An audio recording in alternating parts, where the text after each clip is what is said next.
Back to the Culture Call on Praise 93.3 with L. Spencer Smith. Our desire is to reach and empower the community by discussing a cross-section of relevant topics from various perspectives that are essential to its growth and interpersonal connections. Be sure to save our call-in number, 205-752-4800. Be sure to install the free Praise 93.3 app so you can send L. Spencer Smith a message or topic idea. Search for WTSK in your app store. This is the world premiere.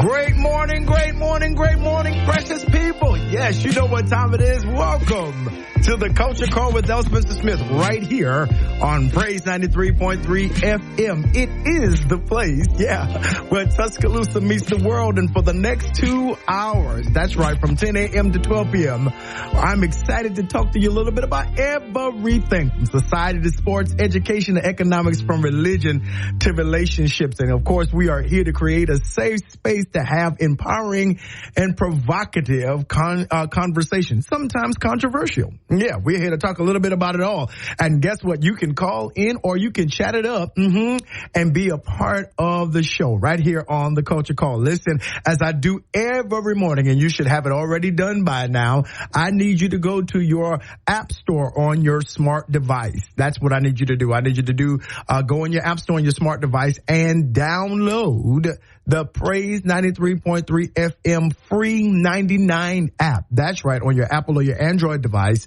and download that, and you can hear our show and our station from all around the world. Doesn't matter where you are. If they have the capability and the capacity to hear, in terms of connecting to the wireless and internet, you can hear us all around the world. Why? Because we have gone global. Absolutely. Listen, also want to give you a reminder. Some amazing things are going on, but guess what? I want to be able to tell everybody what's happening in your neck of the woods. So email me at culturecall.praise@gmail.com. That's culturecall.praise@gmail.com. Yeah, and give me an opportunity to tell Lottie Dottie Potty and everybody exactly what's going on at your church, your organization, your fraternity, your sorority. You know how we do. Yes, we want to let everybody know, because part of my job is to get feet in and traffic in what you're doing. Why? Because we do it better when we do it together. And of course, you can always write down this number, 205-752-4800. That's 205-752-4800. You can put that where it is handy to you, and you can always reach it, and you can call in to the show and chat it up with me, because I want to hear your voice. Your voice is important to what we do here on the Culture Call. So do me a favor. Sit back and relax. That's right. Sit back and relax. Grab you some coffee. Yeah, you know what it is. Maxwell House.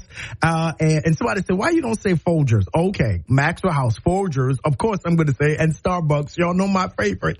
It is caramel macchiato. Absolutely. Or you can get you some herbal tea, some chamomile, or some green tea, get you a little caffeine kick. Or you can get you some alkaline water. Go down to the cellular level and wake those cells up. And let's get ready, to talk about the culture. Let's get ready to talk about the culture. Listen, there's so much going on in the world today. Sometimes I have so many topics to talk about. I'm trying to figure out which one should I talk about today. What should we be? Oh my goodness. From politics. Are y'all paying attention to what's really going on? I mean, there is a whole swath of the country that's in what I call great delusion. Yeah. And we're going to talk about that in terms of, what's going on with the former president and all of his supporters, these MAGA supporters. I think that's very important, that we need to pay attention to, because slowly but surely they're trying to change and set the clock backwards on the country, not just a sector of people, but on the country. Yeah. Because when you take a particular people back, you set the entire country back, because that's not what they say America was founded upon. So yeah, you got to pay attention to that. There's a whole lot of stuff going on in politics, and not only just nationally, but also in our state. Yeah, and you're going to see a whole lot of that happening. You're going to see a whole lot of interesting conversations come out of the closet, really the ideologies and all that. And people are going to let you know who they are. I think that we're in that season. And, so telling you a whole lot of things about themselves. And the only way that they can get into office is if we do not do our job and vote who needs to be in. And, there are no perfect people. You're going to always hear me say that, especially when we talk about politics. There are no perfect people, and there are no people or persons with a perspective. Everybody comes with a particular perspective. And what you have to do is make sure that you begin to select people who share your perspective. I mean, that's what the other people who don't believe like you are doing. So you got to do that as well. Yeah. So much going on. Listen, even in the weather patterns are strange coming into the summers. I mean, there's a lot of storms, a lot of tornadic activity. All of that's happening, especially in West Florida, Destin, Panama City, Pensacola, in that area coming from the west. And then there is a tremendous heat wave that's coming from Texas. We talked a little bit about that on yesterday. Make sure that you stay hydrated. Please, ma'am. Please, sir, make sure that you stay hydrated and drink you a lot of water. If you are what I call a high capacity sweater, if you sweat a lot, then you need to drink a lot of water, right? Drink a lot of water. Add a little pink Himalayan salt. That's what they say. Add a little salt in it, or you can just get you some Gatorade and drink so you can stay hydrated. And if you have to be outside, if your employment, or if your vacation or your time outside takes you to be in direct sunlight, wear some sunscreen so that you will not be in danger of getting sunburned. Yes. And as I understand it, sunburn is painful. So yeah, we definitely want to do all that we can do. But I mean, there's so much going on in the world, and I hope that you are paying attention. And part of what the Culture Call wants to do is to make sure that our community is not late, last, and lost in whatever we do. That I bring to you what I see happening and you weigh in on it. So I hope that you're paying attention. I hope that, in the midst of listening to great gospel music here on Praise 93.3, that you're also keeping that eye open, to see what's happening in the world today. Absolutely. Listen, I want to talk a little bit about this subject, as we've been talking about insecure. And so many of you all have been hitting me up and saying, hey, you appreciate me talking about insecurity.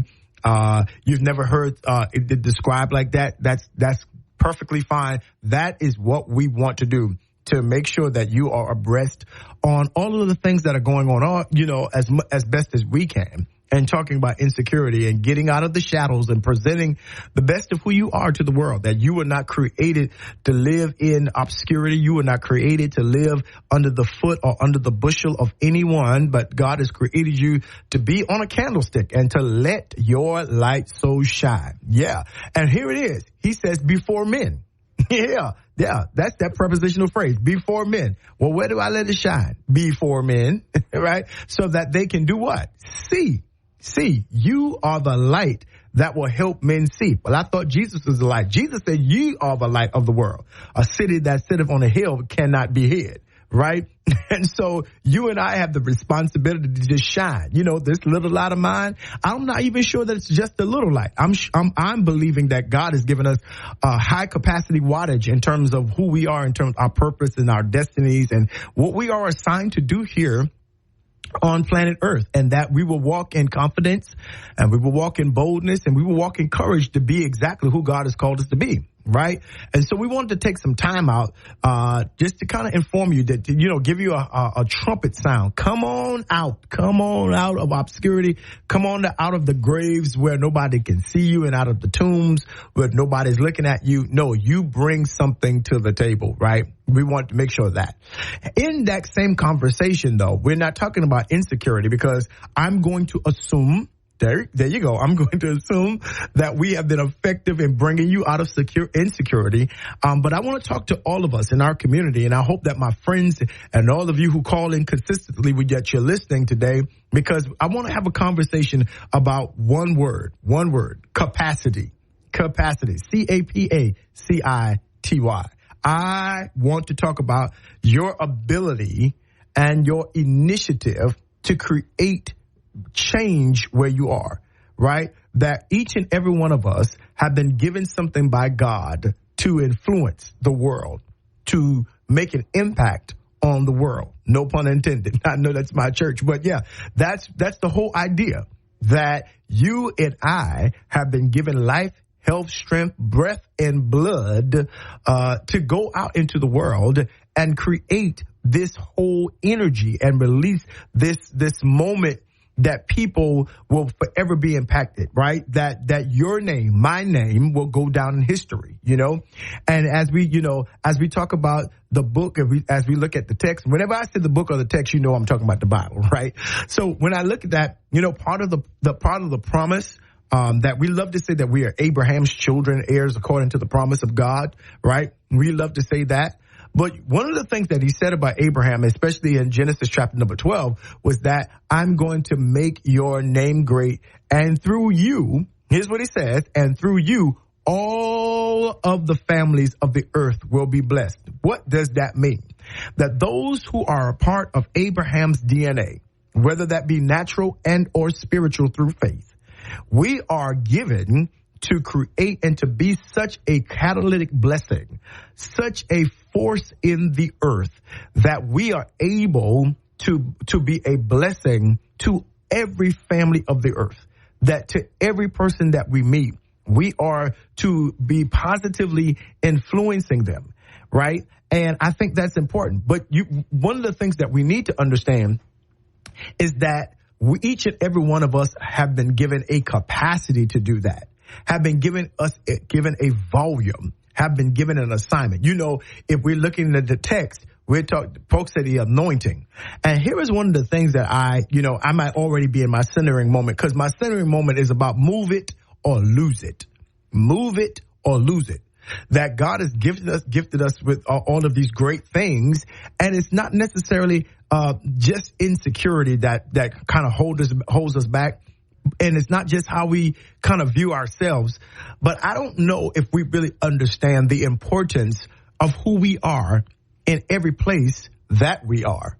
That wherever God has put you, he has placed you there to create something, create change, to manifest influence. You know, and what this empowerment and what we call, churchy folk call the anointing. Yeah. The anointing is not just to say, oh, I'm anointed, I got power.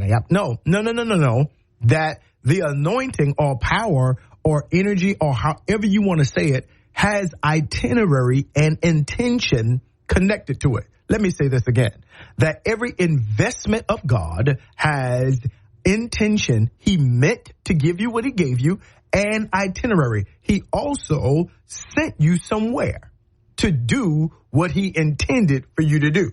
So every investment has itinerary and intention. Let me say it again. And for those of you who are maybe writing down, this is a good place to scribble down some stuff, right? Might be good for your Sunday school lesson or just for your personal meditation. Every investment that God has given to each of us has two things connected to it: intention and itinerary, right? You have something to do and you have somewhere to go to do it. That God does not give an investment for you to just sit up in your house and critique others. God does not just give you an investment so that you can just look and see what other people are doing and critique them and grade them and judge them, right? Or to measure yourself by them, of which Paul says in the book, he says that is not wise. Comparing yourselves, among yourselves and all that kind of stuff. He says that's just not wise, because what God has given me to do is maybe not be the same as what God has given you to do. But all of us, he created with functional capacity. Let me say this again, that God has created all of us with functional capacity. Right. That means when you get on your job, you have a capacity. You are there not just because you you applied, but that means you have the skill set, you have the opportunity, you have the investment, you have the knowledge base, all that so that you can be effective where you are. I remember years ago, I was teaching a lesson, and the lesson was from Genesis chapter number 12. We were talking about Abraham, right? And I said, I got to that whole idea of, Abraham, get thee out. That's how Genesis 12 kind of starts off. Get out, get from your family, get off from the folks, And he says, and I need you to go to a land and I will show you. He said, and I'm going to bless you and I'm going to make your name great. I'm going to bless you. And through you, all of the families going to be blessed. And here is what I preached. Here's what I taught. I taught at the time, I'm a blessing on my way somewhere to happen. I'm a blessing on my way somewhere to happen. I want to say that again. Because even as I say it now, that's genius. I'm a blessing on my way somewhere to happen. That means that I have this divine investment, whether it is to do business, whether it is to sing, whether it is to teach children, whether it's in politics, whether it's in entertainment, whether it's to sing, whether it's to play basketball, whatever God has given me and invested in me, he is going to send me somewhere. That I am not supposed to be stationary. I am just stationary. I'm supposed to be sent somewhere and planted somewhere. That's when I become stationary. When I have been planted, I get to the place where God has sent me and I have been planted there. And when I'm planted there, I can start growing and bearing fruit that bless other people, influences other people, that changes the lives of other people.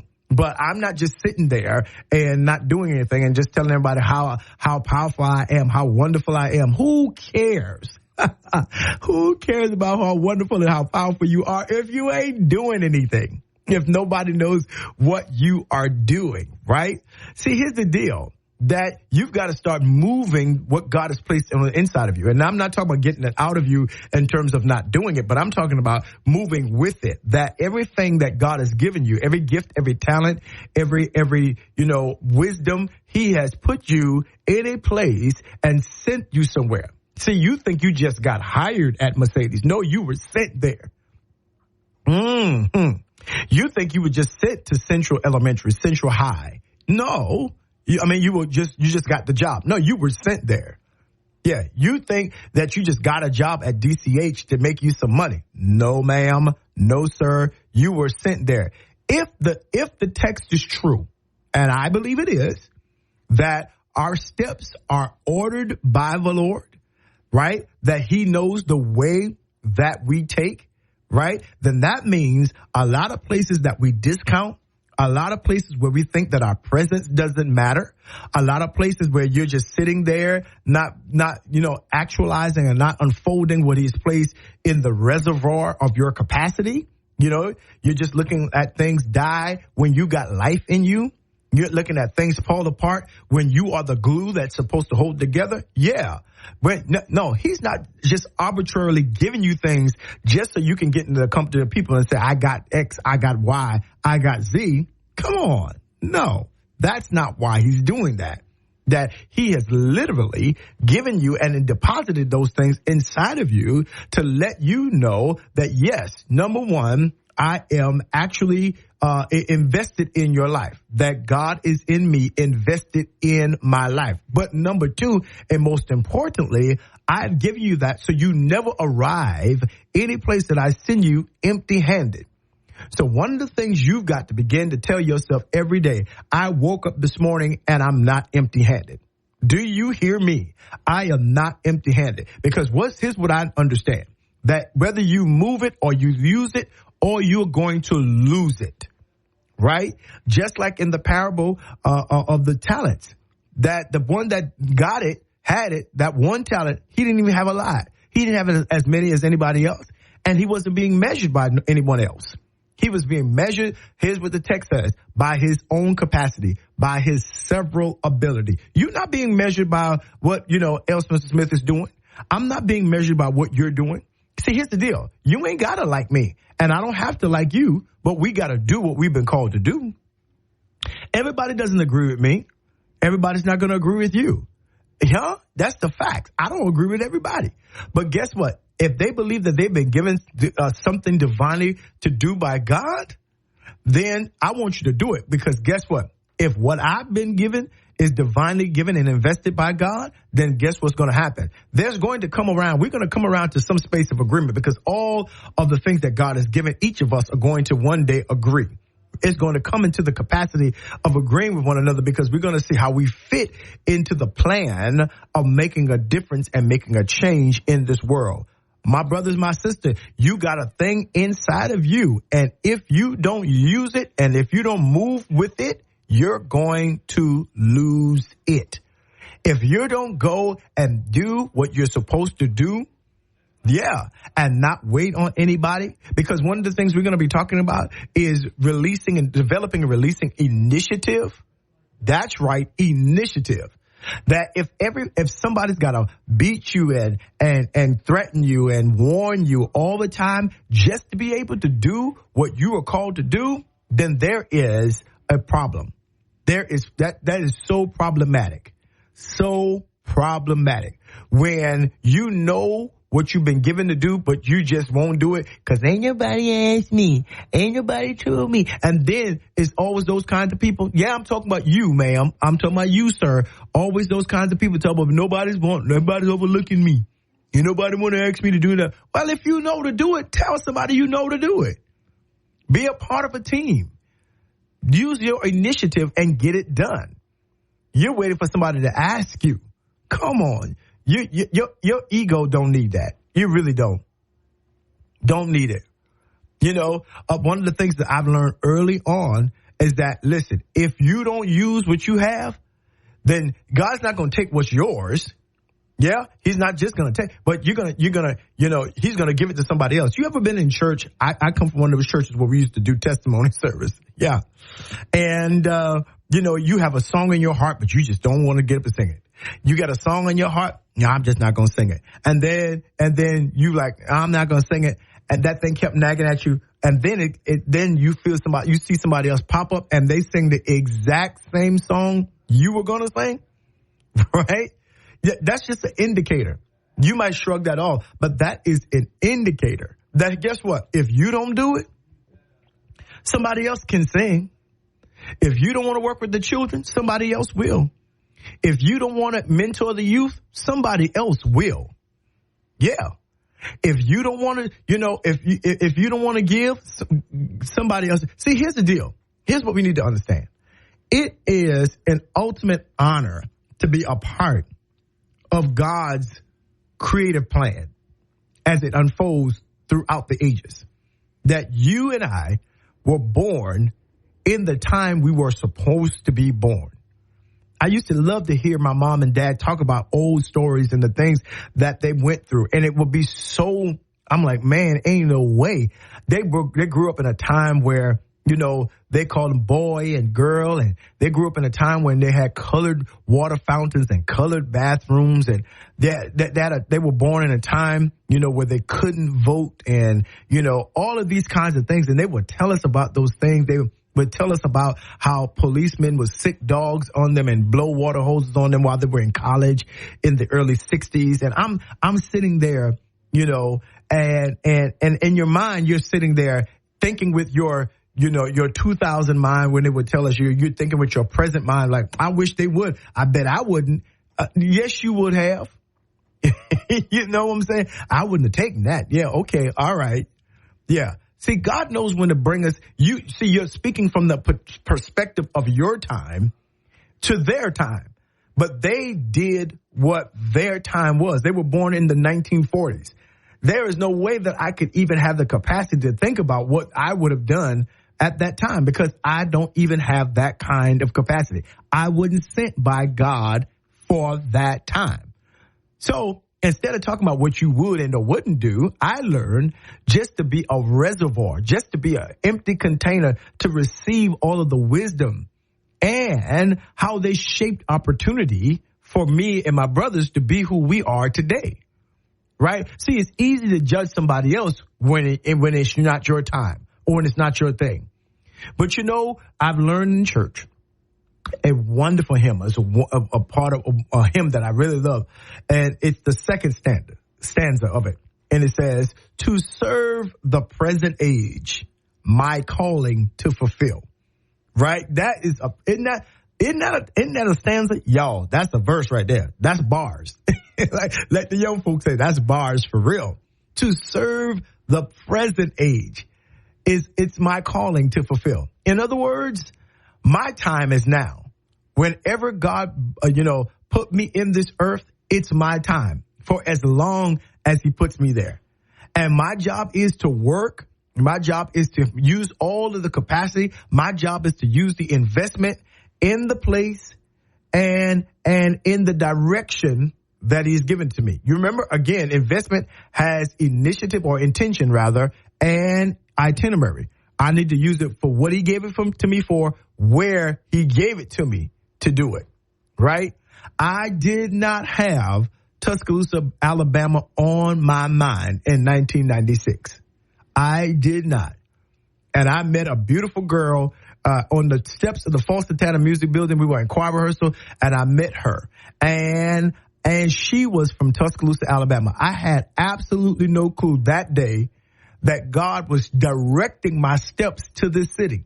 I'm a South Carolina boy. I'm a Carolina boy, a low country boy. I'm a Gullah Geechee kind of guy. Right? Yeah, we got a whole different language. Yeah, that's where I thought that my life would turn up. I didn't have that on my mind, but God knew. And then God yoked me up with her and sent us here divinely. He put us together. Had absolutely no clue. Let me show you what I mean. Had absolutely no clue that her father would pass at 41 years old, who had just started a church, right? He had been pastoring, but had just started a church in Alberta City. Had no clue, right? I'm just glad, getting married, got my children. We living in Jacksonville, Florida. Boom, that happens, and I find myself here. And the whole thing is, while I was sitting at my table, and in Jacksonville, Florida, I was like, what are you sending me here? What? At Tuscaloosa, Alabama, she had no desire to come back here, and I didn't even know where I was coming. But here's what I found out, is that when God has given you a capacity to do something, he has made an investment in you. You can't tell him where he should send you. Yeah. And what you should be doing when you get there. I've given you this investment with intention. Go make a mark on the city. Go pastor my people. Go teach them. Go do better for the community. Go do all that. But now he didn't tell me all of the other trials and stuff. He didn't tell me all the other things, because that's not what he does. He says, here's what I'm sending you, and here's what you got to do. And now use my investment. Now you use it, or you're going to lose it. Period.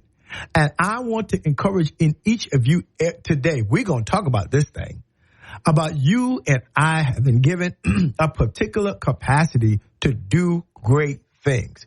You are a blessing on your way somewhere. And if it's here, then let's get about doing it.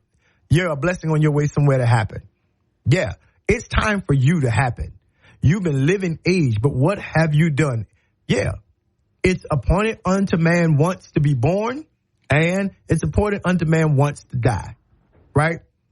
And bar being born again and dying, we understand all that, dying in sin and dying in all Christ and crucified with Christ. I understand all of that. But really, the truth be told, you were born, you haven't had but one birthday.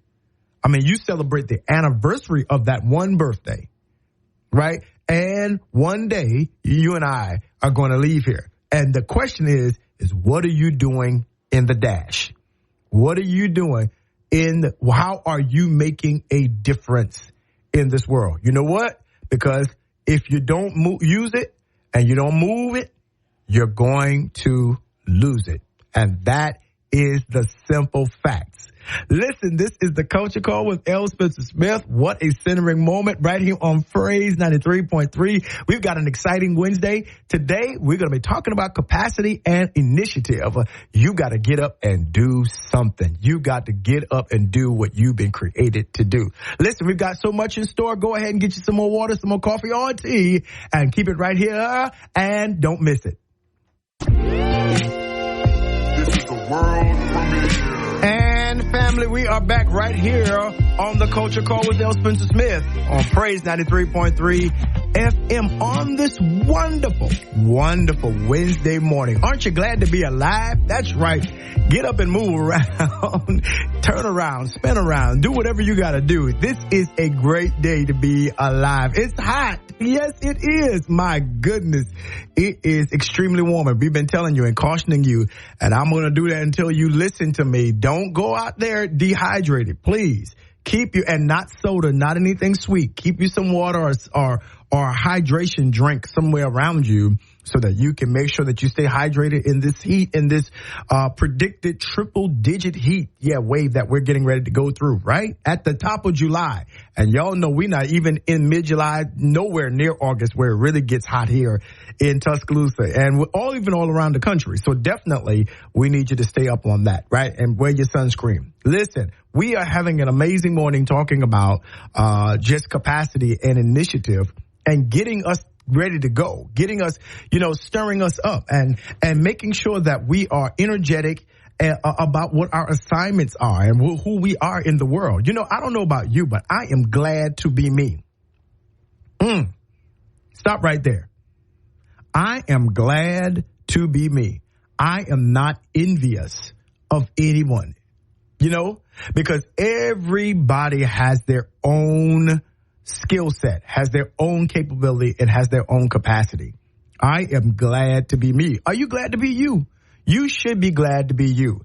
I know with your aching knees and your arthritis and this, and you got so much going on, so much on your table. Yeah. But then folks were like, I got so much to do. And then when you don't have anything to do, you be fussing about you ain't got nothing to do. You got to make up your mind. That's what you got to do. You got to start making up your mind, really. Yeah, that, hey, guess what? It's a blessing to be alive. It's a blessing not just to be alive, but to be needed and valued and be given something by God to do in this world. And so instead of complaining about nobody sees me, nobody wants me to do, no. You and I have been given a capacity. And what we have to learn how to do is take the initiative to do things.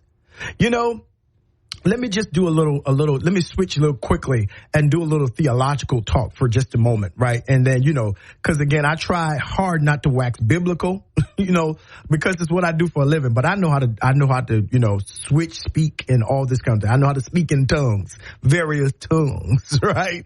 All right. Here's the deal, that when we talk about how we were created, I want you to understand this, that in when you get to Genesis chapter number 1, verses 26 through 28, that's where God created the function of man. Let us make man in our own image and our own likeness. That's not where he created the body of man. No. So Genesis 1, 26 through 28 is where he created the function of man, right? And then in Genesis chapter number 2, when he scooped the dust up from the earth and he created man, formed his body, he blew into that form, right? And man became a living soul. Y'all remember that? Good deal. I'm here to teach you not just a theological lesson, but a human lesson, anthropological, what they call a lesson. That's what I'm here to teach you. That means that function was made before form. Function was made in Genesis 1. Form was made in Genesis 2. Right? So the whole idea is that before anything about me was created, before my arthritis, before my knees, before my big head, big nose, whatever you don't like about your body, guess what? That's really not you. No. What is really you is what he put and breathed inside of you in Genesis chapter number 1. What is your function? That your form is the capacity by which you will live out your function. And each and every one of us now need to be living out our function regardless of our forms. See, we take care of our form. We exercise. We eat right. We wash. I hope we do. We take showers and bathe, and we clothe it, right? We do all that to our form, right? So that our functions will have a vehicle to go and to do what we're supposed to do where we're supposed to do it. And so many people pay so much attention to their form and forget about their function. They forget about that capacity and that initiative, right? One of the things that the text says is that, there was no rain on the earth because there was not a man to till the ground. That means that rain comes down for the very reason to help man work the ground. You don't need no more than what you got right now because you ain't ready to work it. Oh, don't turn it off now. Come on, get this good old medicine. You're not ready to work it, so why should he rain down? Why should the rain come for you? Why should you get the promotion? Why should you get more money? Why should you get married? Why should you have children when you're not ready to work it? See, all of this is a connection. It's right there in the book. And I'm still in the first 2 chapters of the book. All I need is Genesis because the rest of this is just going to explain what I said before. The whole idea is that God has given all of us a function, breathed it into a form, and now it is up to us to work so that the rain can come and help us do what we need to do, so that the blessing, so that the marriage, so that the relationship, so that the children, so that the job, so that all of these other things that we are saying that we don't have can come. Maybe everything around you is waiting on you to take the first step. I'm talking to you. Don't roll your eyes in that tone of voice at me. I said maybe that the first thing that you need, maybe there is a promotion for you, but you got to show up like you want it. You got to show up like you can do the work. You know what I'm saying? You got to start having a healthy idea of what you bring to the table. And that's what this segment is called. What do I bring to the table? What am I supposed to be bringing to the table? One of the worst things that I hate, and when you're dealing with parties and barbecues and family reunions and all that kind of stuff, is that people who go ahead and come and get a plate first and ain't brought nothing. You ain't brought no ice, man. You could have brought some lollipops. You could have bought some Tootsie Rolls. You could have got some Czech soda from Piggly Wiggly and brought it to the barbecue. But here you come empty-handed, but you're the first one with the spoon in your hand to scoop out the potato salad. Really? That's what we're doing today, right? And you cannot live your life mooching off of other people's work. You cannot live your life being a beneficiary off of the work that other people do while you sit around and do nothing with what you have been created to do. Yes, I'm talking to you, ma'am. I'm talking to you, sir. Bro, you're never going to get that promotion just doing the least you can do. Ma'am, you're never going to get that next step just doing the least you can do. There's sometimes you got to step out and let people really see who and what you are all about. That I have come here, you better watch how you treat me. That's how I live my life like that. So that people, when I impact their life, you better watch how you treat me. Because, you could be, and I'm definitely saying you could definitely be moving away or pushing away something that was someone that is designed to bless you. Absolutely. What is amazing to me is the people that have it but won't do anything with it. Won't do a thing with it. You got the function. You got the function. You have been given the map, the legend, and the key to make it happen. Why are you not doing it? Why? Yeah. You got the form. You spend time getting your hair done. We spend time brushing our teeth, making our form smell and look good, going to the gym, all of that. But at the end of the day, you're going to lose it all if you're not doing the function. What are you doing with the investment that's placed on the inside of you? When you look at the modern worker, everybody's like, okay, well, I'm not working for this. I'm not working for that. And we're having an issue in the workforce, in the workplace, where people are not, a lot of times you're at restaurants and it's not crowded, and you ask them, how long do I have to wait? Well, it's about 45 minutes to an hour. And you're looking like, yeah, but ain't all these seats are empty, and you're sitting there complaining. Well, I don't know why we can't sit down. You know what they have? The problem is, it's not that they don't have space. They don't have workers. They don't have the laborers. They don't have the capacity to serve any more people because they just had to. All they got is 4 people, 5 people working in this great big old restaurant. So guess what? You're going to have to wait. It's causing an inconvenience because I believe that somebody is supposed to work there. Somebody is supposed to be there as waiting on staff, connecting so that that restaurant can function at a higher capacity, at a higher level of efficiency. But when they pay us enough, I get that. I promise you, I understand the whole wage conversation. I am not disputing that at all. But what I am saying, and what I am using that scenario as a symbolism to tell you that there are a lot of spaces and places that are empty that's supposed to have people. Have people functioning and making things better, making things great. Right? Complaining about a thing doesn't make it great.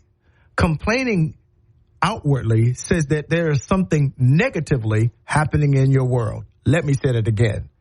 Complaining outwardly tells us that there is something negatively happening in your internal world. That there is something that you are displeased with about you on the inside.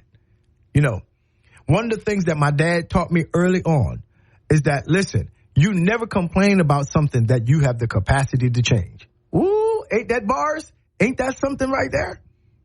Some of y'all listen to me. Go ahead and use that for your Sunday school on Sunday. Don't complain about what you have the capacity to change. Especially our people. We love to complain about this and we love to complain. We love to complain about the politics. We love to complain about that. We love all that. Yeah. And then when you complain, you start searching and then you get into conspiracy theories and you start, all of these things.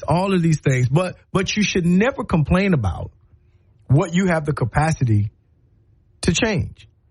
And I think we were hungry. We were hungry one day and he was like, well, can't y'all cook?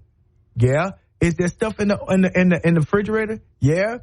You know how to fry chicken, Ty. You know how to cook some hot dogs, Spence. You know how to do all that, Kurt.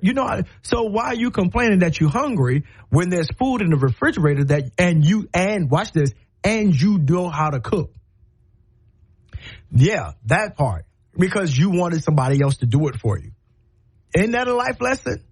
That we are complaining about things that we have the capacity to change, capacity to fulfill. But the truth be told, if we are honest, we want somebody else to do it for us. Find somebody else to do it. That's how they say, find somebody else to do it. Yeah. And so we get in a brouhaha, we mad at folks, and we do all this different kinds of thing. They're banking on you, especially even as we come to this political season. Let me just add this as a sidebar, because, we complain about Biden, we complain about Trump, you can complain about all these different kind of people. You can complain, yeah, but when it comes voting time, will you get out of your bed and go vote? See, because you're complaining about what you have the capacity to change. If you don't like it, change it. Say it again, Reverend. Guess I will. I said, if you don't like it, change it.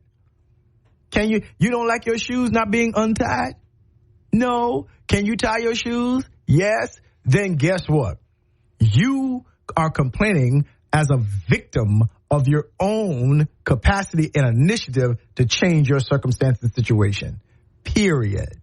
That's what you are doing. And you're killing your capacity, or you're lessening your capacity, diminishing your capacity by complaining about everything and criticizing it. And that's just facts. That is just plain old facts. And the question becomes is why? Why? I'm hungry. I want this. Man, listen. This is why early on my dad taught us how to hunt. He taught us how to fish and all of that. He taught us how to garden. Yeah. He taught us how to cook. We learned how to do all of those things. That's why the older generation is really concerned about this newer generation. They're concerned.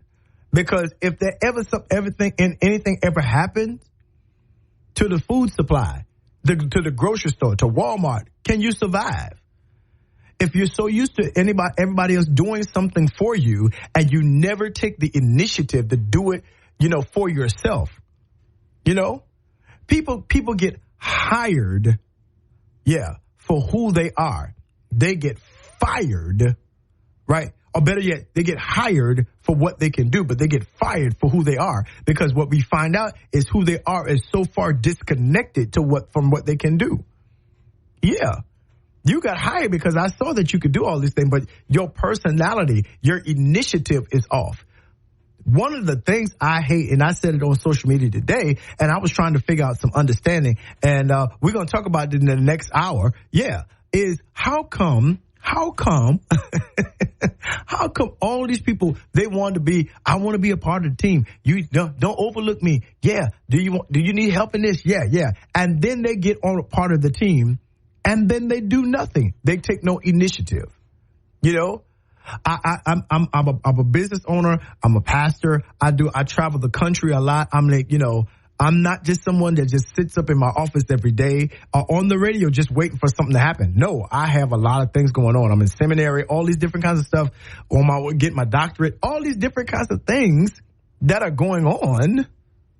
And you say, hey, I want to be a part of your team. I want to make life better. Here's the deal. Nobody hires anybody or puts anybody on their team to have more weight on the team in terms of people dead weight not doing anything. Then you get on the team, you get on the boat, and you won't help me row. You get on the boat, and then you won't. I'm struggling. You get on the boat, and and I'm like, yo, I thought you were gonna help me row. No, you're just glad to be on the part of the journey. Nobody, listen. I was doing fine. If I'm gonna have to do all the rowing, then why are you on my boat? See, it's this generation. We've got to create initiative. Right? That when you get hired, your boss is not putting you there so that he has to micromanage what you do. If he's got to come to your cubicle every few minutes to figure out what you do and if you're doing your work, or he got to tell you always what to do and you never take initiative, that's a weight on him. That's a weight on her. Then why are you there? Huh? What is your capacity to get things done? What is your capacity? If I assign you to a thing, if someone assigns you to a thing, you should have the capacity to not complain about why it's not getting done. No, you are the answer to the complaint. You are the answer to what we didn't have. You are the answer to the missingness that we were experiencing in this department. So if I hired you and I'm paying you and it's still missing, then guess what? I'm going to save myself some money and fire you. Because guess what? It's already not being done. You feel what I'm saying? It's already not being taken care of. So then why should I pay you to do nothing? Why should I give you a promotion? Why should I put you on my team only for you to look at me, or I have to remind you, or I have to come up with all the ideas? No. What is your skill set? What is your capacity? That's what the society, that's what the community, that's what the culture is asking and screaming to this generation. What is your capacity? What do you bring to the table? Yeah. And bring more than just ice and napkins. But if you do that might be fine. Yeah. Listen, this is the Culture Call with L. Spencer Smith right here on Praise 93.3 FM. Yeah, go ahead and get you a drink, get you a pop. Stop being mad with me right now. It's okay. Listen, we got so much more for you. Stay right here. Don't miss it. This is the world premiere. And family, we are back. It's the top of the hour, 11 a.m. and some change. Yeah, right here on the Culture Call with L. Spencer Smith on Praise 93.3 FM on this hot but wonderful Wednesday. Yeah, it's quite warm out the door, folks. My God, I hope that you are taking care of yourself and staying hydrated and putting on your sunscreen if you got to be outside. If you don't have to be outside, lucky you, lucky me, we can stay inside and we can chill until this evening when it gets a little cooler, and then we can go out maybe for our walks and all those kinds of things. Listen, we are having a great day here on the Culture Call. Want to remind you that you can definitely hit me up on the app. You can hit me up on the app, on the Praise 93.3 FM app. If you have it, you can hit me up there and have a conversation. I check it all the time just to make sure I don't miss anything. Let me know what you're thinking about our conversation. Or definitely, if you want to be on the radio, you can call me at 205-752-4800. That's 205-752-4800 and be a part of the conversation. Absolutely. Listen, I want to continue to encourage you today to begin to assess who you are and what you bring to the table. Yeah, that's our conversation for the day, to deal with capacity and initiative. That this world is not waiting on you and this world is not waiting on me, that we've got to come to the table with something or another. That's right. We've got to come to the table with a something or another so that folks will know that we are here. Absolutely. They know what we bring to the table. Don't be bashful. Don't be shy. This is not that kind of season, right? This is not that kind of day. This is not that kind of hour. There are things for you and I to do, most definitely. Now, I want to talk a little bit about how do I become a high-powered person?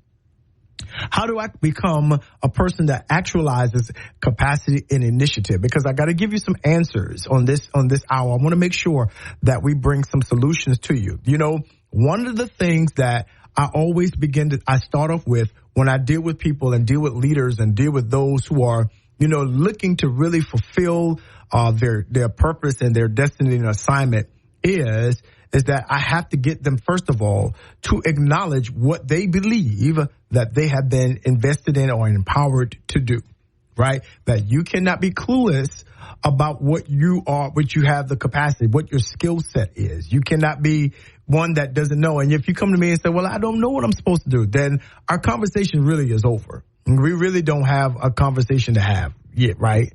That we don't have, anything really to talk about. We just don't have it. You know, that's just the bottom line. And because we don't have it, you don't know that. I can't tell you that, right? I can't say, oh, well, this is what you're supposed to be doing. No, that is a veritable accident waiting to happen. That is just not, yeah. I think we get so used to waiting for prophets to come, and we get so used to get ready for people to come and tell us what we are supposed to be doing. But nobody can tell you what you're supposed to be doing.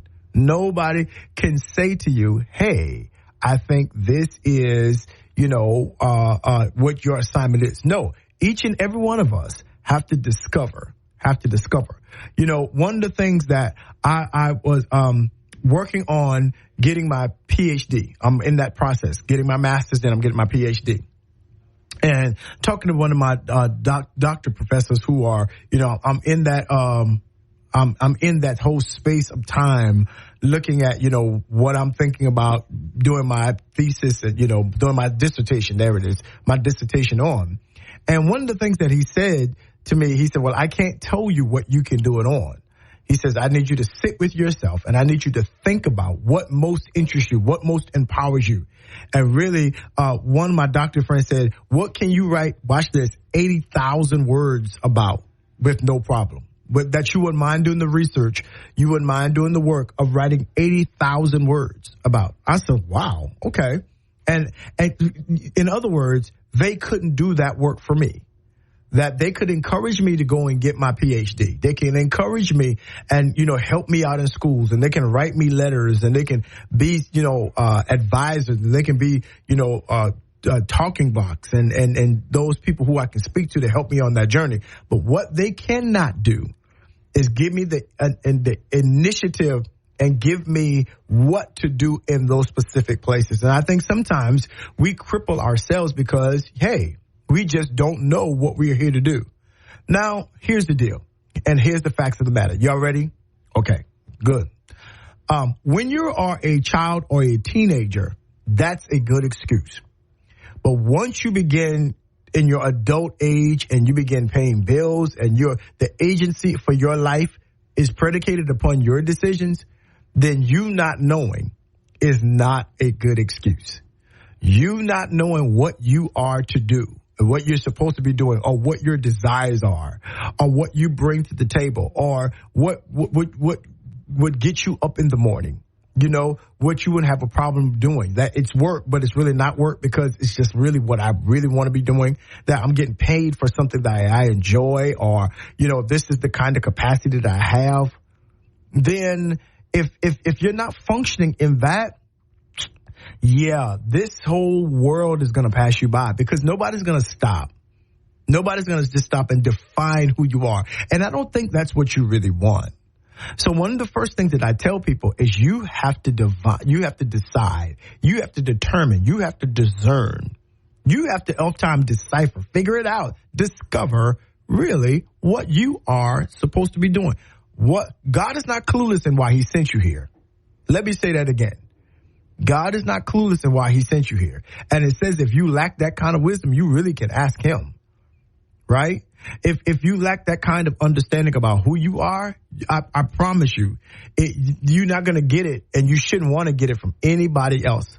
Mama, daddy, I know all of them, they love you, and yeah, but you got to get that because that is the beginning well of capacity. That's beginning the creation of a volume to be able to go after and to present yourself into every circumstance and situation that you're supposed to be there, right? That investment will lead you to where you're supposed to go to do what you're supposed to do. So you first got to know, what in the world am I here for? Yeah. In the frustration, because that's a frustrating question by itself. Why am I here? Why am I in the earth? Why did I go through this? Yeah. You have to begin right there asking yourself those hard questions a lot of times about why you're here. Yeah. What is my purpose? And then from there, you have to begin, watch this, to develop a growth mindset that from here, I have to go to there. And that is growth. See, you have to be cultivated in the area of what you believe that you have been purposed to do, right? So for early on, I knew that, you know, one of my purposes was to be a musician, was to sing, right? I had that gifted. But I had to make sure that I did the rehearsal. I had to perfect my craft. I had to do what I needed to do. I had to connect with the people that I knew could help me. I had to do all of these different kinds of things. Yeah, I had to do all of that so that I would not be, you know, I wouldn't be clueless. I could bring a particular skill set to the table that when people ask me, what are you here for? What are you doing? You know, when they needed a singer, when they needed a lead vocalist, when they needed a musician, when they needed a choir director, I knew exactly what to do because I had perfected myself. I developed and embraced a growth mindset that I had to begin to expand. I had to begin to learn. I had to begin to develop a knowledge base. It couldn't be, but I'm still not, you know, I couldn't just sit, you know, started singing when I was 4 years old. Lord help me to hold out in Mama Ada's house. I couldn't just sit there and do that all the time everywhere I went. No, I had to grow. I had to learn more music. I had to learn what my voice could do. I had to learn what my voice, watch this, could not do. Because just because you got a desire to do something does not mean that you have been skilled to do it. You know, how many choirs today are just filled with willing workers but can't sing? Right? And you know, especially when we at church, we are so sometimes raggedy with our standards and we don't want to hurt nobody's feelings. So every week we're sitting up with people that singing Sign Me Up for the Christian Jubilee, and you're like, Lord, please sign them up. Because if you sign them up, maybe they'll stop singing. Yeah, no, not you never been in that? Yo, they stop playing. You've been in situations where you know that woman of God could not sing. That man, hey, listen, sir, you ain't got it. Now you desire, and I've seen people, they have desire to do so much, and they decide, and they're tone deaf. They're tone deaf. And one of the things you cannot do, at least in all of my years, in my educated, degreed musician, all that, I've never seen a tone deaf person come to know how to hear a tone. They just can't hear it. They don't have what? The capacity.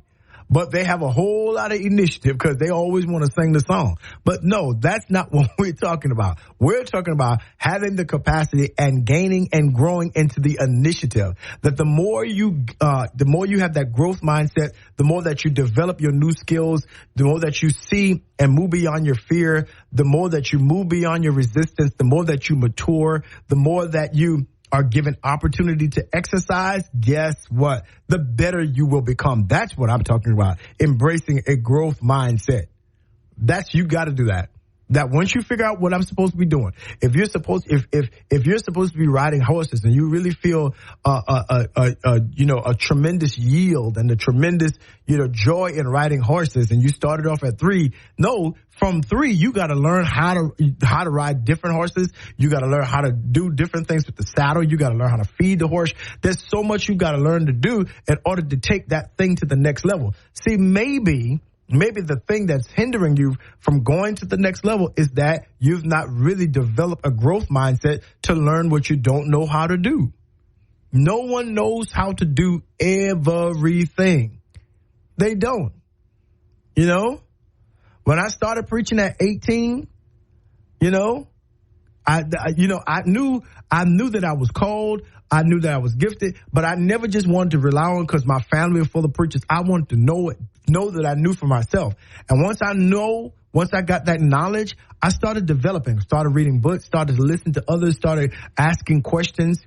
I started preaching in the shower, preaching in my car, doing anything that I could do, to hone my skill, right? It's a skill set. Oh, it's the anointing. No, because I've heard people preach that were anointed to preach, but they ain't said nothing yet. Right? They're anointed to declare, but they didn't know what to declare. Right? And don't do that. Don't do that to my Lord's anointing. Don't do that, because the text says, study to show yourself approved. A workman that need not be ashamed. Push pause. That means that there are workmen that can be ashamed. Yeah, you up there preaching, but you ain't got no growth capacity. You ain't read a book. You don't know how to pronounce the words. You have missed pronouncing words, calling the book of Job, book of Job, right? Saying Psalms, saying Revelations, Matthews. You putting like Walmart. You putting the S on everything. You ain't there. No, you have not developed a growth capacity. You're not ready for another stage yet. You've not done the work, right? You don't know what, you haven't done the work. You just got empowered. You just got, yeah. And you might well be called to that. You might well be purposed and invested to do that. But guess what? God is not going to do all the work. No. He's going to position you, give you the endowment, and say, now go study. Go sit at the feet of some folks. Go get you some governors and tutors.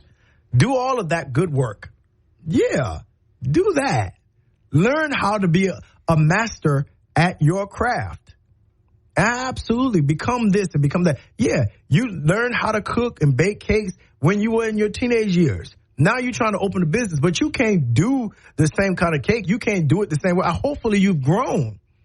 Hopefully you learn how much butter to put in. Yeah, you got a particular skill and an innate craft or talent to do that, but now you got to learn about your craft. So you got to have and embrace a growth mindset. And that is something in our community we don't necessarily like. We don't like you have to development and going and investing in ourselves and figuring out how can I get better at what I do. Absolutely. Right. And then if you're going to do it and take it to the next level,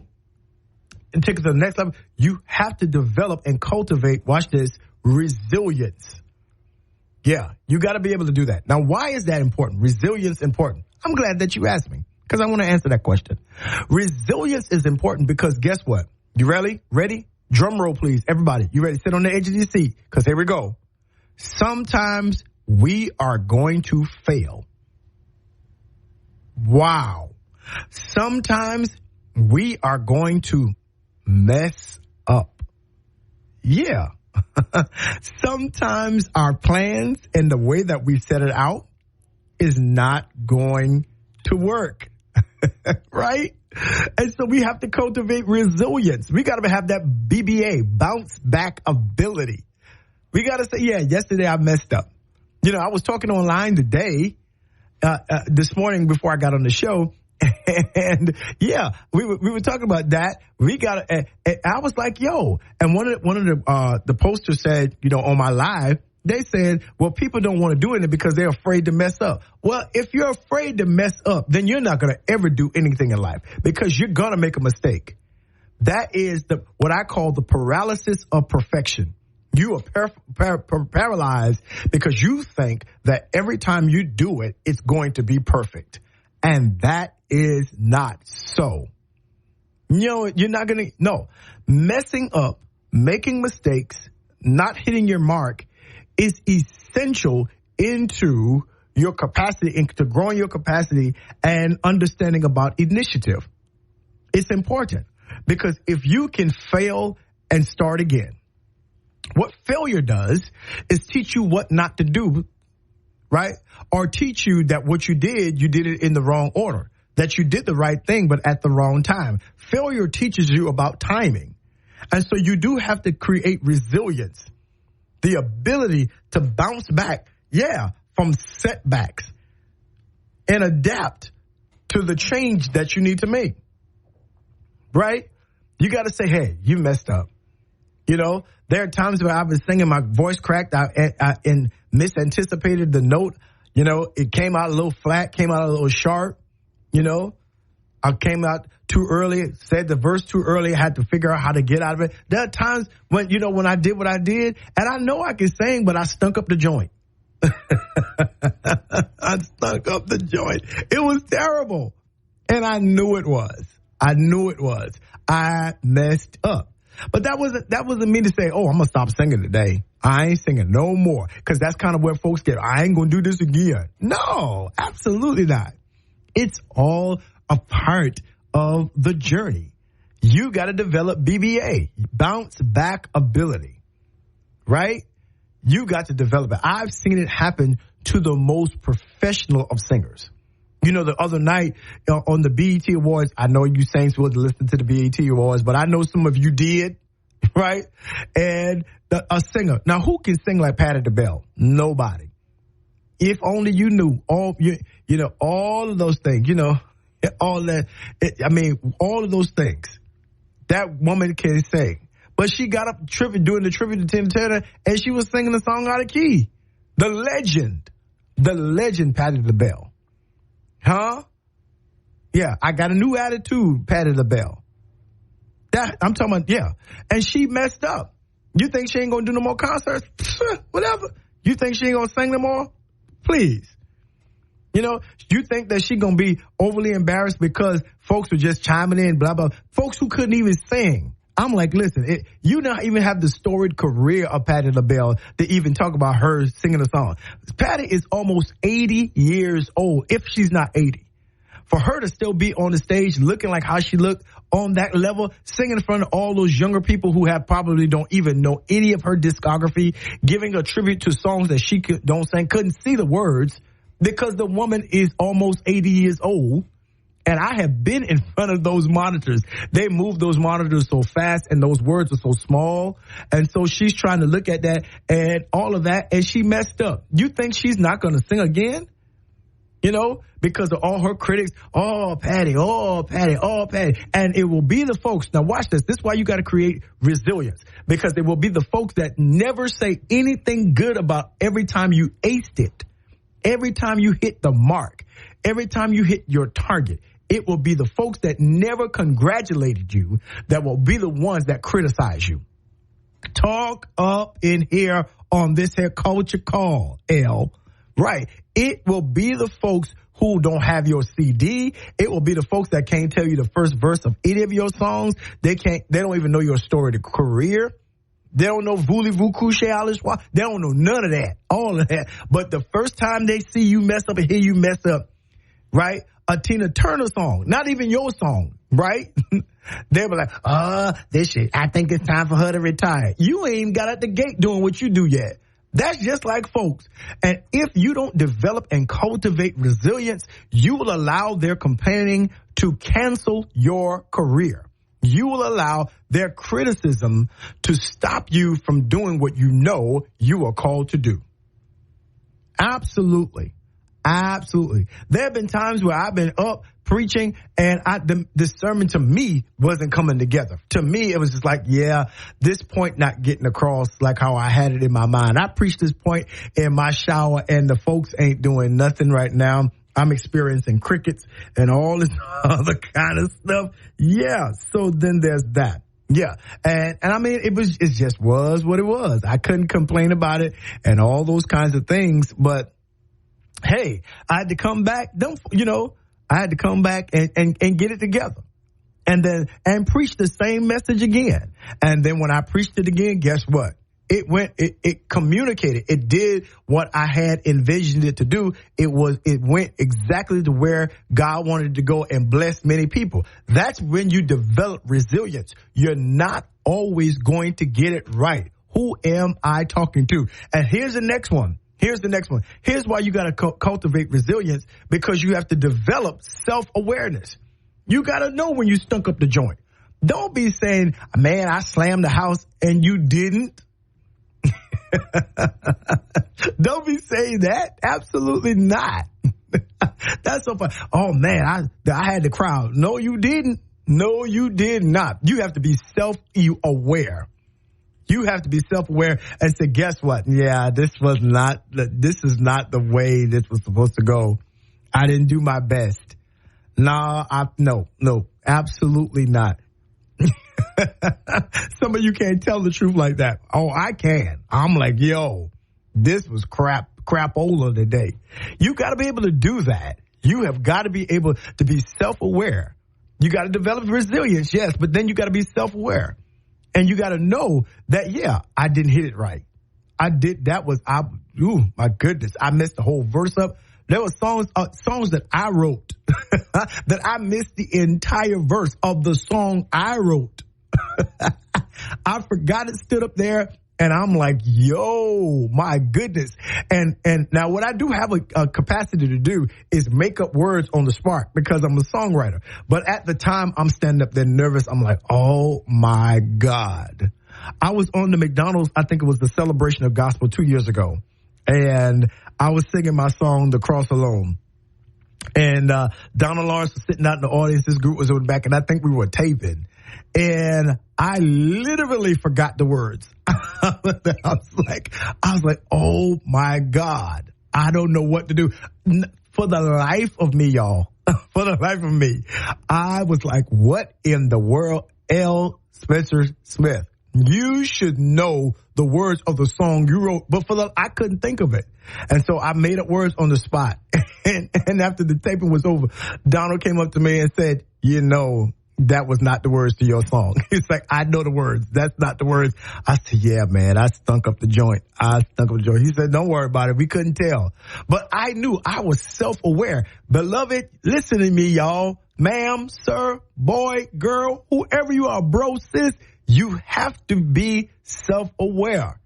Know yourself enough when you're not doing your best, but know yourself when you're on target as well. Yeah. Know yourself when you're on target. Now, there are days I'm like, yo, I aced this. I did that. Yeah, I brought the, yeah. There are days, and that's not a bad thing to congratulate yourself. Yeah, it's not a bad thing to say, you did do a good job. You can say that to yourself.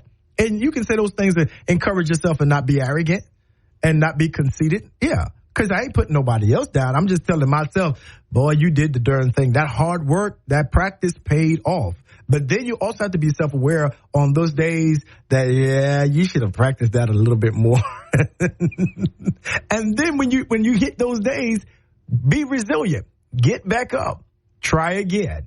Get back in the ring. You got punched in the mouth today? Guess what? Doesn't mean you're not a boxer. Just means that you need to watch that left. That means you need to practice on that side so you won't get punched out on that side again. See, losing and failing does not mean that you're not ready, you're not called, you're not capable, you don't have the capacity. No, it just means that you got some places where you need work. Absolutely. You need to work. Here's another one. That if you're going to develop and become a high capacity person, you got to begin to practice flexibility and adaptability. That you got to be open for new ideas and new strategies and perspectives and new ways of doing things. That's how you become better. That's how you start doing what you know you need to do. That's how you start making connections and being given opportunities. When you start stretching yourself, when you start looking at yourself and saying, hey, okay, maybe I need to do this different. Yeah, maybe I need to sing this passage different. Maybe I need to view this from a different perspective. Maybe I need to approach this a different way, yeah, absolutely. That's what you need to do.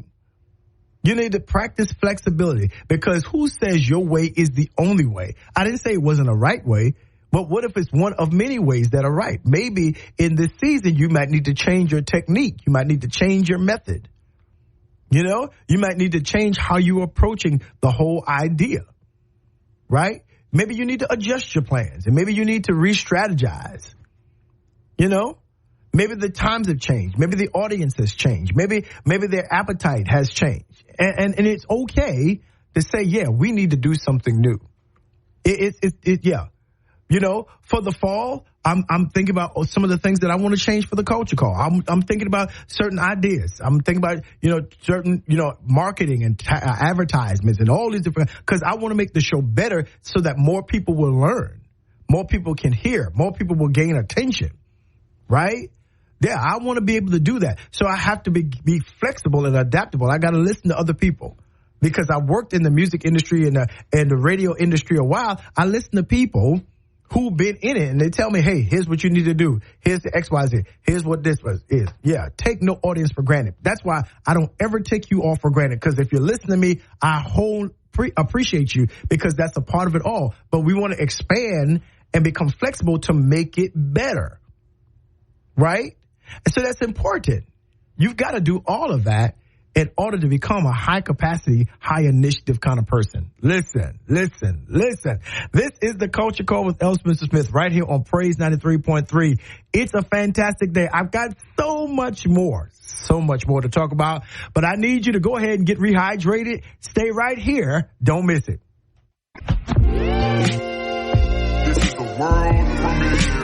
And we are back right here on the Culture Call with L. Spencer Smith. Praise 93.3 FM. Your best in gospel music. Absolutely. Glad to be here on this hot, wonderful Wednesday. Yeah, y'all can feel it. Absolutely. And of course, I've been warning you all morning long. Stay hydrated and keep some sunscreen with you. Put some lotion on that has some kind of SPF in it, yeah, about 30, and make sure that you keep your skin protected. Absolutely. Listen, we've been talking about capacity and initiative, and our last segment we were talking about how do we become a high capacity and high initiative individual. But before I do that, I want to remind you that tomorrow we're going to be talking about. Take some time. I want to, how Bugs Bunny said, take a swift turn in Albuquerque. I want to talk about sickle cell tomorrow. I think tomorrow, Friday. One of those days. Yeah, we want to talk about sickle cell because again, June is, and I missed it. June 19th is really World Sickle Cell Day, but we want to bring some information to you about sickle cell and talk about what we can do as a part of the African American community to become more aware of what sickle cell is, what it is not. I read something yesterday. As long as I've been a parent, I've been a sickle cell parent of two of my children have sickle cell. And, I've read something and saying that, she didn't develop sickle cell until she was a teenager.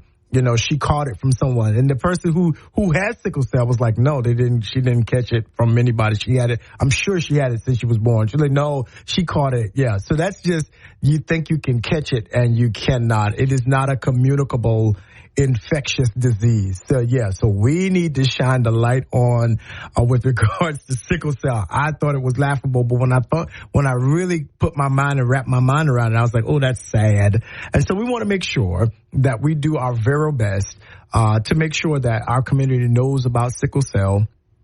And that we know how it happens and what you need to watch out for, all those things. I think that's very, very important. Okay, so I don't want you to miss the rest of the week. It's going to be a wonderful, wonderful show, and very informative. Don't want you to miss it at all. Good deal. Listen, so. We've been talking about how to develop high capacity or become a high capacity, high initiative person. And we talked about some things, knowing how to, developing a growth mindset. First of all, knowing what you bring to the table, knowing what your purpose is, right? Knowing what you're supposed to be, not wish you were doing, knowing what you are supposed to be doing. And then we talked about developing a growth mindset that, okay, now that you know, how do you intend to educate yourself and enhance your skill set, right? How do you move that gifted and grow your gift, right? How does that happen? That's important, right? And then we talked about cultivating resilience, because even as you work your gift, sometimes you're going to mess up, sometimes you're going to fail, and you got to develop BBA, bounce back ability. And then after that, we talked about that's why you also have to develop self-awareness. You got to cultivate resilience, and you got to develop self-awareness, because you got to know when you stunk up the joint. You got to know when, your best just was not good enough. Right? You got to know when you got to go back and kind of work on your skills and I'm going to do better next time, because this time just was not it. Yeah, that's perfectly fine. I think that's something that you just got to do. You got to learn how to do it. All of us, the greats, had to learn how to develop self-awareness to make sure that they are able to bounce back, to continue to do what they know they've been given to do, have the capacity to do. And then, of course, we talked about practicing flexibility and adaptability. Maybe you need to change the plan. I know that where I am in my life right now, that's what I'm doing. I'm doing a whole lot of adapting and changing and reculturalizing, looking at things I did in the past, weighing them, pulling some stuff from the past that weren't outdated or I didn't complete, and bringing some stuff to the future to create a plan now so I can maintain my high capacity and I can be able to move in a high initiative kind of mindset. That's how I have to do it, right? Yeah. So here's another one. Yeah. Seek continuous learning. Now, we've all heard that learning is a lifelong experience. And I cannot stress how true that is. But part of the problem where people shrink back and why people get, outdated, irrelevant. You ever been around somebody that, all they can talk about is how things used to be? It's because they are not lifelong learners. You have to be a lifelong learner, right? That just because you started teaching in the 70s or the 80s, this is the 2000s now, and the 2020s, if you just really want to be clear about it. So things have changed, and you've got to become a lifelong learner. This is why they send us to workshops. This is why they send you to seminars. This is why new books come out. This is why the technology has changed. Watch this, the law has changed. You ready for this one? The classroom has changed. Schools have changed. The way children learn, the way that they respond to authority, the way they are disciplined, the way they are parented. It's a whole different environment, a whole different culture. And you've got to continue to learn how to be viable now. You got to do that now. Because guess what? Again, if you are alive to respond now. Whatever modicum of strength you have left in your form, the question is your function over? See, when your function is over, it goes back to God because he's the one that breathed it into you. That's what we call the breath of life, or the breath of awareness, or the breath of function. That goes. This body goes back to the ground from whence it came. Your function goes back to the God from whence it came, right? And so that's very important. So as long as you have breath function in your body, you need to figure out how I can stay viable, right? Even as our forms get older, our function should never get older. Try it again. That even as our bodies get older, our function should never get older because we are lifelong learners, right?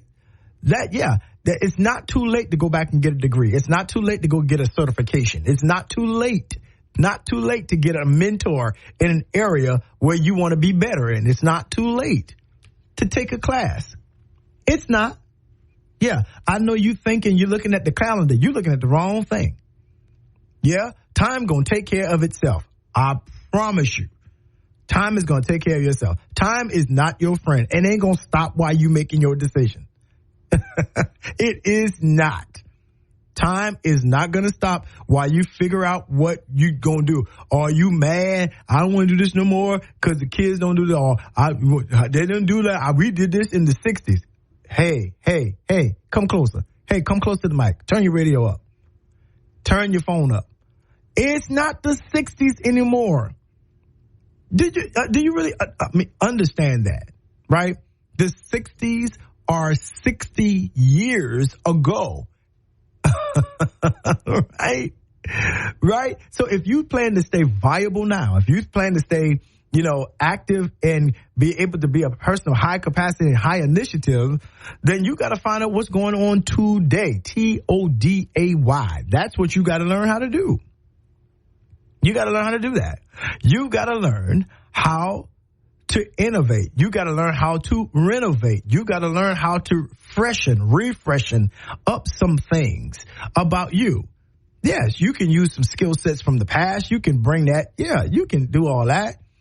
Yeah, you can use some methods that you did learn in the 60s because, again, I still use methods that I learned, when I was growing up in the 70s. I still definitely learn it in my music. I definitely learn it, in preachers and pastors and things of old. I definitely bring and innovate them forward. So it's not to say that you can't use anything, but what I am trying to tell you is not those times anymore. Don't expect people to understand the 60s language. It ain't the 60s anymore. You have to pursue continuous learning. You have to do that. Absolutely. You cannot just sit there and be mad and thinking the time has left you past. Because guess what? It has. Time waits for no man. Right? It's not waiting on you. It's not waiting on you to figure out, I better read a book. And when you get to the place where you're no longer viable, they be ready to send you to retirement. They be ready to send you out to pasture. They rather give you a gold watch or a gold apple with a plaque, right? Right. So that's important. That if you're going to stay viable, you got to continuously learn. You got to continuously take your skill set back to school. Take your gift back to school to find out what they're doing, to find out how they're doing it now. Yeah, that's one of the things I learned from Shirley Caesar. Shirley Caesar is in her 80s. But at every season of gospel, she has been relevant. She has been relevant. Let me say that. Shirley is in her 80s. She started singing years ago when she was a teenager. But even in 2023, she is still relevant. I just saw something with her doing a gospel show. I mean, she's finding ways in her 80s to be relevant. You know why? Because she's had to reinvent herself. Now, you can definitely know that voice is stamped. Nobody sounds like Shirley Caesar. Nobody. You will know Shirley when she comes on. Shirley has her thing she does, and it's so funny sometimes the young folks try to judge Shirley. Shirley's been doing her thing for years. This is why we like her. Shirley's been passing the mic out to people to see if they can sing. And if they can't sing, she goes and snatches that mic. Because my thing is, why did you even get up there if you couldn't sing? But we always side on the person, oh, she had to do them like that. That's just generation. Shirley ain't going to change for you. What Shirley does, though, she's playing in younger venues. She's going where the young folks are. You know, she had, a couple of years ago, she had one of the biggest songs in the country about Thanksgiving, greens, beans, tomatoes, potatoes, all the lambs, rams, dough. Everybody was saying that. Everywhere. Everywhere. You know how? Because she's continuing to learn, continuing to expand herself, even in her 80s. That's what I was just saying about Patti LaBelle. Patti LaBelle is on the stage at the BET Awards with half of the people she probably don't even know. She's not on the stage with Dionne Warwick and Gladys Knight and Aretha Franklin and all those folks that she grew up with. She's not on the stage with LaBelle anymore. She's on the stage with folks' names I don't even know some of these people. Glorilla and all kinds of stuff, right? You know, they were giving out Dr. Bobby Jones Awards, and Dr. Bobby Jones was in the audience looking around like, where am I? Bro, you here. You at the BET Awards in 2023. You're going to get this 2023 BET Awards. They're not going to change it back to the Bobby Jones show. You only stop living when you stop growing. Let me say that again. You only stop living, you only stop giving when you stop growing. So you got to learn right now how to be a high capacity, high initiative person. Yeah, you got to work on you. That's what you got to do. That's what you have to do. I know it's challenging, but you got to do it anyhow. You hear me? Absolutely. Listen, this is the Culture Call with L. Spencer Smith right here on Praise 93.3. Absolutely. We got a little bit more to go. Go ahead, get you a little snack. You might need a little nab, what my mom would call it, a little nab. Get you a little cookie or something. Get your blood sugar working and keep it here. Don't miss it. This is the world premiere. Well, it's been a wonderful, amazing Wednesday right here on the Culture Call with L. Spencer Smith, yours truly, on Praise 93.3 FM. My goodness, and we have had an amazingly empowering conversation today concerning how to be high capacity, high initiative people. I think that's very important as we look at all of that's going on in the world, that we don't, consider ourselves to be insignificant, that we are relevant, that we are here and we have something to do and we have something to say. Yeah. That you don't sell yourself short, because I'm definitely not. And you should not allow anyone to sell you short in anything that you're supposed to be doing.